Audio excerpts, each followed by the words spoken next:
Hi everyone, in front of me I've got Xiaomi 11T Pro, and let me share with you how to clear credentials on this device.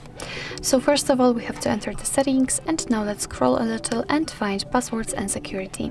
Now let's scroll down and tap on the privacy, and here in advanced we've got encryption and credentials. And as you can see at the very bottom of the list, we've got clear credentials option, so simply tap on it. And your device will ask you if you really want to remove all the content, so if you're ready, tap on OK. If you've got a pattern or a pen, then enter to confirm the whole step. And as you can see, the credential storage has been erased successfully. So actually that's all. This is how to remove credentials in your Xiaomi 11T Pro.